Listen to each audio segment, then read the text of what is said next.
26-27 के हमारी यशस्वी उप मुख्यमंत्री दिया कुमारी जी द्वारा जो कल जो एक पवित्र दिन है, उस दिन जो बजट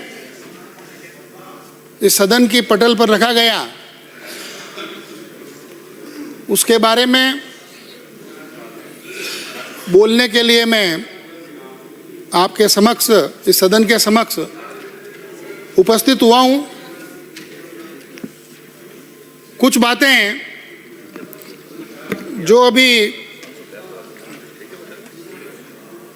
हमारे विपक्ष के माननीय सदस्य ने रखी, पहले उसके बारे में 2 शब्द बोलकर फिर मैं अपनी बात रखूंगा कि उनके हिसाब से 2023-24, 24-25 और 25-26 ये जो 3 बजट के अंदर, जिसमें से 2 बजट 24-25 और 25-26 का दिया कुमारी जी ने रखा, और बजट के अंदर जितने प्रोविज़न थे, बजट के अंदर जो राशि खर्च करनी थी, भले वो राजस्व राशि हो या पूंजीगत हो, दोनों खर्च जो करने थे वो खर्च नहीं हुए। उनके हिसाब से आदि योजनाओं में 0 खर्च हुआ और उनके हिसाब से आदि योजनाओं में 25 से लेकर 70% खर्च हुआ। परंतु एक तरफ वो खुद बोल रहे हैं कि सरकार ने वित्तीय प्रबंधन नहीं रखा और सरकार इस बार जो बजट का घाटा है वो उनकी उधारी जो है उसकी 2 लाख करोड़ से पार हो जाएगी। तो मेरे को तो वो गणित समझ में नहीं आई। अगर पिछले साल का कोई सरकार का बजट 5 लाख करोड़ से ज़्यादा हो और उसमें से लगभग आधा पैसा इनके हिसाब से खर्च नहीं किया गया हो, 2.5-3 लाख करोड़ रुपए ही खर्च किए गए हो, तो फिर सरकार की उधारी कैसे बचेगी। उन्होंने जो और जिस विभागों के बजट थे उसके ऊपर जो आंकड़े दिए, मैं समझता हूं कि वो आंकड़े तो वित्त मंत्री जी और उस विभाग के अधिकारी और मंत्री उसका जवाब आंकड़ों सहित देंगे, क्योंकि सदन में मैं अपने मन मर्जी से किसी चीज़ का खंडन नहीं करूंगा। पर मैं 2-3 दृष्टांत जो बार कल बजट पेश होने के बाद में न्यूज़ में, मीडिया में हमारे विपक्षी साथियों ने दिए, कुछ लोग हमारे साथियों ने दिए, इस सरकार की मंशा और सरकार का जो तीसरा बजट था उसकी मंशा।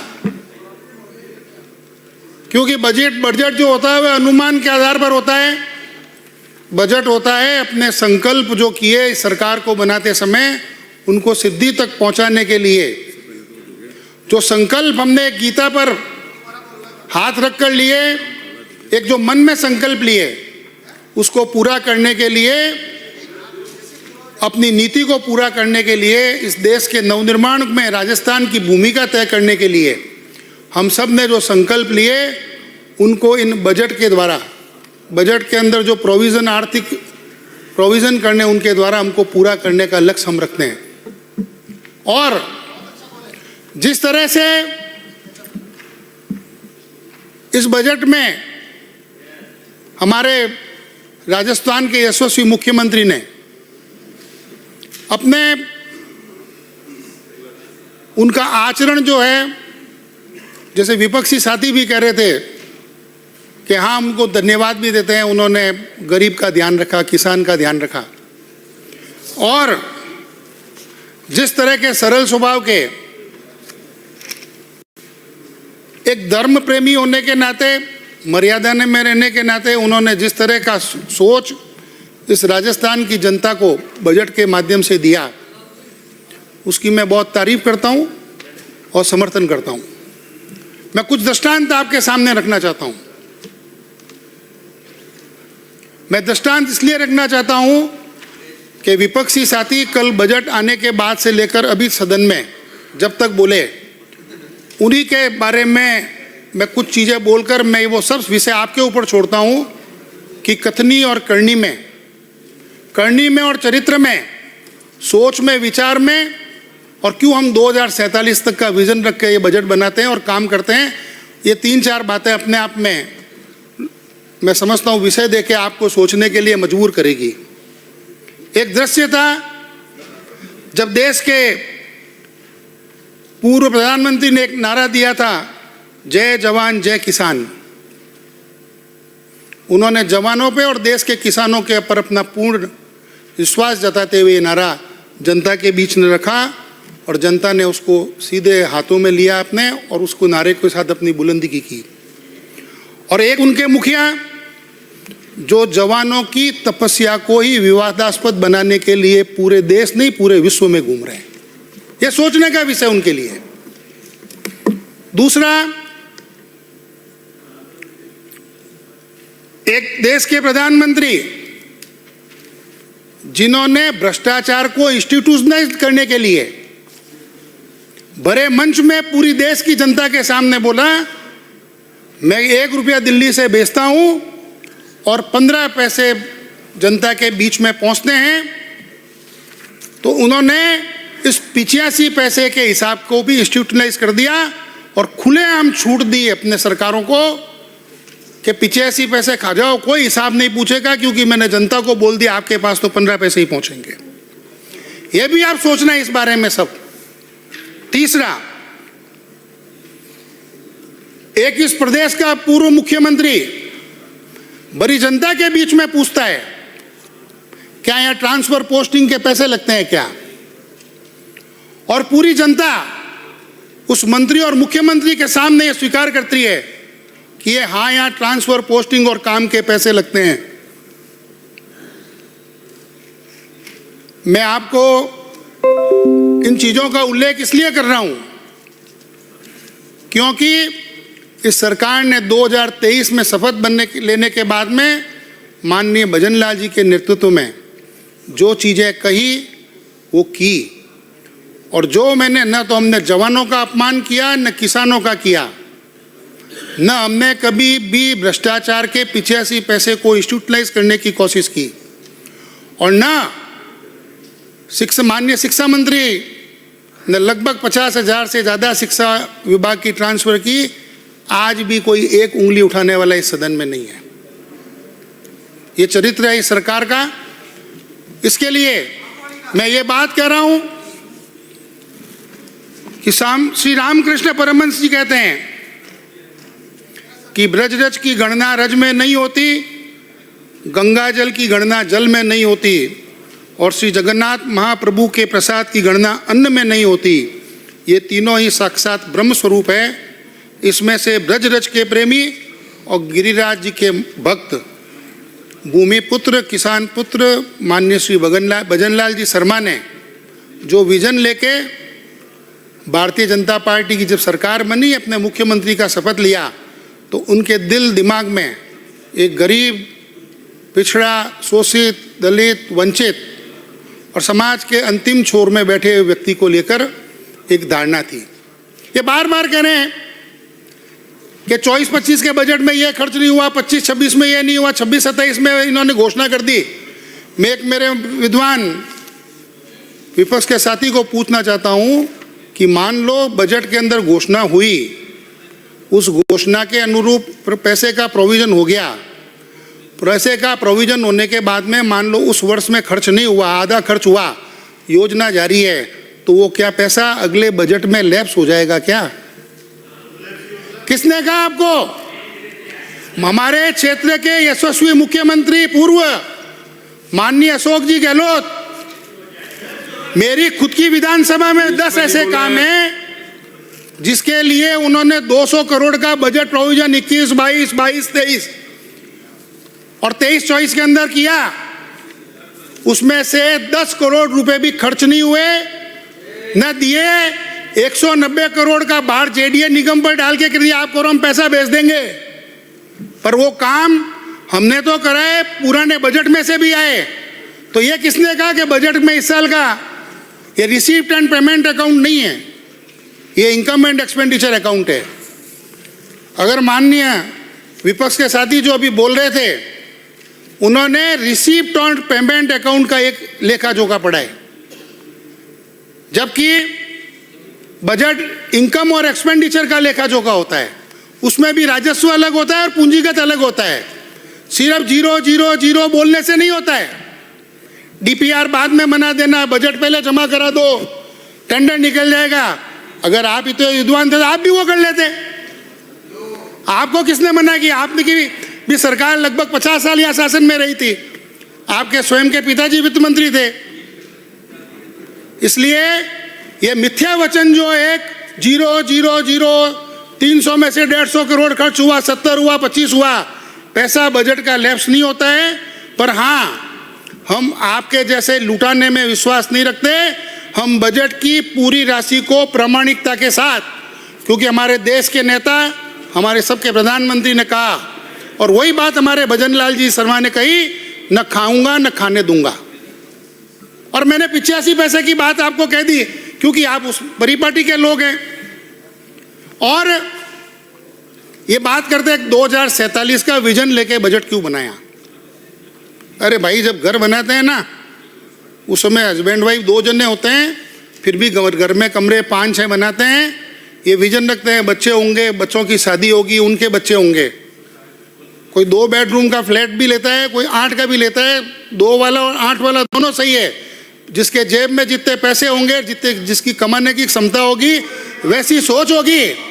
और मैं वही बात कर रहा हूँ कि जब तक आप सोच बड़ी नहीं रखोगे, अगर हमारे देश के यशस्वी प्रधानमंत्री ने 2014 के अंदर 2047 का विजन लेके अगर बजट काम नहीं किया होता, तो आज भारत जो दुनिया की 4थी आर्थिक व्यवस्था बन गया है, वो नहीं बनती। हम भी आपकी तरह रोते रहते और आपके पार्टी के मुखिया की तरफ पेपर फाड़ के प्रधानमंत्री के आदेश का बाहर जनता के अंदर अपनी खुद की पार्टी को नीलाम करते। मैं ये बात माननीय सभापति महोदय, मैं इसलिए कह रहा हूं कि माननीय भजन लाल जी शर्मा ने कुर्सी संभालते ही उनको मालूम था दीन दुखी, दलित, शोषित, वंचित, अंतिम व्यक्ति पे, पंक्ति पे बैठे हुए व्यक्ति, उसकी सोच तक कैसे पहुंचा जाए, उस तक कैसे पहुंचा जाए। वो आदमी पिछले 2 साल से, मेरे ख्याल से महीने के अंदर 31 दिन होते हैं, तो कम से कम 45 जगहों पर एक महीने में उन्होंने खुद ट्रेवल किया। लोगों के बीच में गए, चाय की दुकान पे बैठे, ढाबे के ऊपर बैठे, लोगों से व्यक्तिगत मिले और लोगों के अंदर की जो पीड़ा थी, उस पीड़ा को महसूस करके 2047 में इस राजस्थान का भारत में क्या योगदान होगा, भारत की प्रगति में क्या योगदान होगा। जब भारत विश्व की सबसे बड़ी आर्थिक सामरिक व्यवस्था बनेगी, उस दिन राजस्थान कहाँ खड़ा होगा। इसीलिए 2047 का उन्होंने विजन दिया। और जिनका विजन पिछले लगभग 75 साल से एक ही परिवार की अग्रिम पंक्ति तक बैठे हुए लोगों तक ही सीमित हो, जिनका विजन ही नहीं हो, जिस पार्टी का विजन नहीं हो, उनको विजन के बारे में सोचने का और बोलने का अधिकार ही नहीं है। दूसरी बात, कल का दिन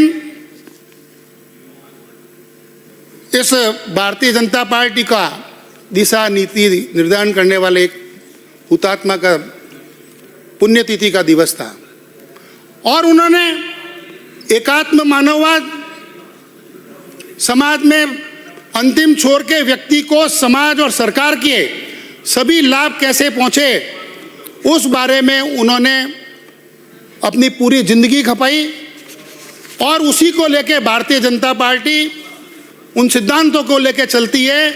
इसलिए हम योजना बना के काम करते हैं, एक योजना जो लंबी दूरी की हो उसको बना के काम करते हैं, क्योंकि एक साल में सबका कल्याण नहीं हो सकता। इसलिए उस कल्याण को धीरे धीरे अंत तक कैसे पहुँचें, उनका कल्याण कैसे हो, इस विजन के साथ चलते हैं। उसका एकमात्र मैं प्रमाण आपको दूंगा कि 2014 में जो मोदी जी ने देश की सत्ता संभालकर जो अपने विजन के साथ, योजनाओं के साथ समाज के अंतिम छोर के व्यक्ति को लाभ कैसे पहुंचे इसके लिए चले, उसका परिणाम क्या हुआ? देश में गरीबी की रेखा से 25 करोड़ लोग आजादी के बाद पहली बार उस रेखा से ऊपर आए, बाहर निकले। वो इंदिरा गांधी नारे देगा ही गरीबी हटाओ, उन्होंने गरीब को नहीं हटाया, गरीबी को नहीं हटाया, गरीब को हटा दिया।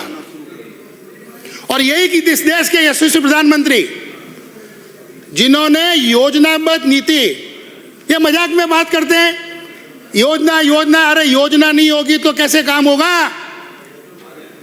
हम राजनीतिक व्यक्ति हैं, हम भी अपना चुनाव लड़ते हैं तो योजना लगाकर काम करते हैं, तब जीतते हो या हारते जो भी होता है, पर बिना योजना के कोई काम होता नहीं। और संकल्प के साथ योजना बना के करके ही हम सिद्धि तक पहुंच सकते हैं। दूसरी बात,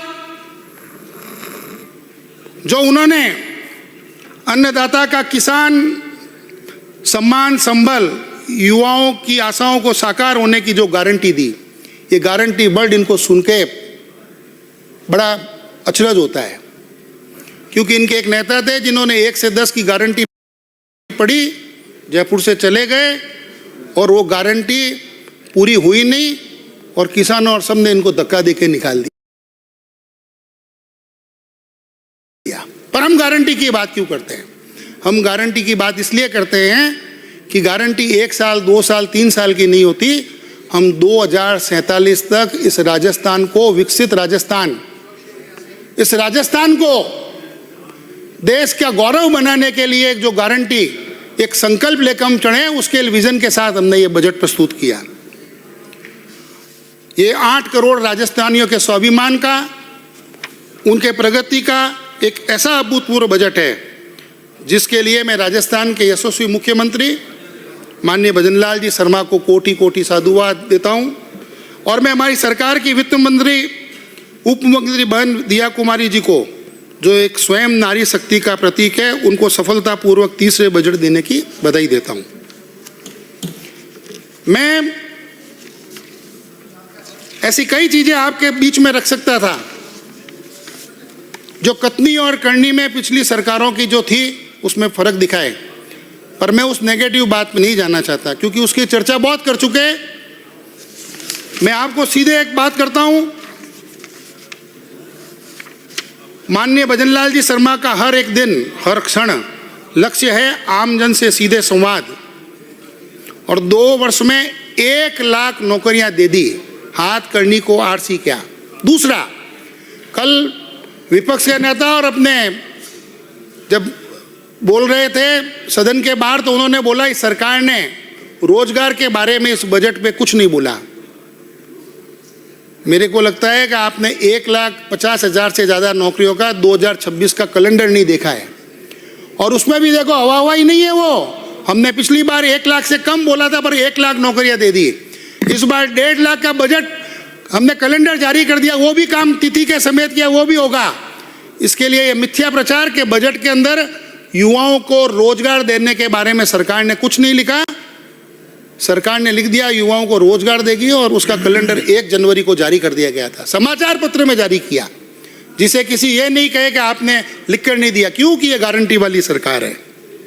हम रामराज की ओर अग्रसर भारत, मोदी जी की गारंटी और विजन से 2047 में विकसित भारत का लक्ष्य, एक राग एक तान डबल इंजन भाजपा सरकार, सेवा सुशासन समर्पण के मंत्र से, सबका साथ सबका विकास की नीति से, 8.5 करोड़ राजस्थानियों के सम्मिलित प्रयास से, राजपूताना विरासत के गौरव के गान से 2047 में विकसित राजस्थान, 2047 में 4 ट्रिलियन इकोनॉमी।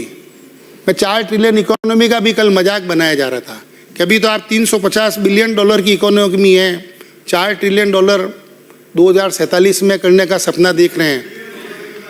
सब मालूम है मेरे को, आ जाना बता दूंगा चेक लिख के आपको। मैं आपको इसलिए बता रहा हूँ कि जिनकी सोच में ट्रिलियन बिलियन ये अभी उसी गिनती में लगे हुए हैं, जीरो कितने लगाने। मैं समझता हूँ इतनी खुददारी रखो, इतना हिम्मत रखो, इतना विजन रखो कि हम उस लक्ष्य तक पहुँचेंगे। हम उस लक्ष्य तक पहुँचेंगे। अगर सोचेंगे ही नहीं तो कैसे पहुँचेंगे? और बात कर रहे हो आप मैं जब आपको बोल रहा हूं कि जब राजस्थान की इकोनॉमी जब 11% से ज्यादा की ग्रोथ है, आज 2026 में जब 11% की ग्रोथ के साथ राजस्थान की डबल इंजन सरकार काम कर रही है, अगर 11% ग्रोथ को 2047 जो आज से 21 साल बाद है, अगर आपको कंपाउंडिंग आती है, कंपाउंडिंग कर लीजिए, और जो 2025 और 24, 25, 26 में आपने जो ट्रेलर देखा है, जो उद्यमियों का विश्वास देखा है, उसको आप देख लीजिए, आपको समझ में आ जाएगा कि क्यों राजस्थान की सरकार क्यों प्रतिबद्ध है 2047 में $4 ट्रिलियन की इकोनॉमी होगी। मैं बात करना चाहूंगा, जब ये बात करते हैं कि इस सरकार का विजन क्या है, समाप्त करें। 2 मिनट लूंगा सर मैं, हालांकि बोल में 2 मिनट ही और लूंगा। इस सरकार का विजन इसलिए है कि सबसे पहले नीति निर्धारण करने की पॉलिसी 2 साल में बनाई, रोड मैप बनाया 2047 का, Rajasthan investment promotion scheme 2024, Rajasthan MSME policy 2024, Rajasthan trade promotion policy 2025, Rajasthan export promotion policy 2024, Rajasthan textile and April policy 2025, Rajasthan logistic policy 2025, integrated cluster development scheme, Rajasthan integrated clean energy policy 2024, Rajasthan global capacity central policy 2025, transit oriented development policy 2025, non residential Rajasthani policy 2025, Rajasthan mineral policy 2024, Rajasthan film tourism policy 2025, Rajasthan tourism unity policy 2024, Rajasthan civil aviation policy 2024। अरे हाथ मत जोड़ो, सुनने का मादा रखो, ये काम आपके पास भी करने के थे, आपने नहीं किए, आपने किए नहीं, राजस्थान को पिछली पंक्ति में डाल दिया। और जब विश्वास की 1 मिनट लूंगा, विश्वास की बात इसी से सिद्ध होती है कि राजस्थान के 50 लाख लोगों ने अपने राशन कार्ड के दायित्व को त्यागा और राजस्थान की 76 लाख जनता को नए राशन कार्ड के अंदर इस बार हमारी सरकार ने लेने का काम किया, खाद्य सुरक्षा के अंदर में। यह विश्वास है 50 लाख जनता ने अपना त्यागा। मैं इसके बाद ही, समय की मर्यादा है, एक ही बात कहूंगा, गारंटी की सरकार है, जो फिगर दिए मैं ये नहीं कहता कि अक्सर सही। माननीय सभापति महोदय, पॉइंट ऑफ इंफॉर्मेशन है, आपके संज्ञान में लाना चाहती हूँ कि मेरी विधानसभा बच्चे के बाद, अभी नहीं, अभी वो बोल रहे हैं, बीच में नहीं होता पॉइंट ऑफ इंफॉर्मेशन बीच में नहीं होता, उनका वक्तव्य पूरा होने दीजिए, आसन अनुमति दे तब बोलिए। हाँ अभी रुकिए।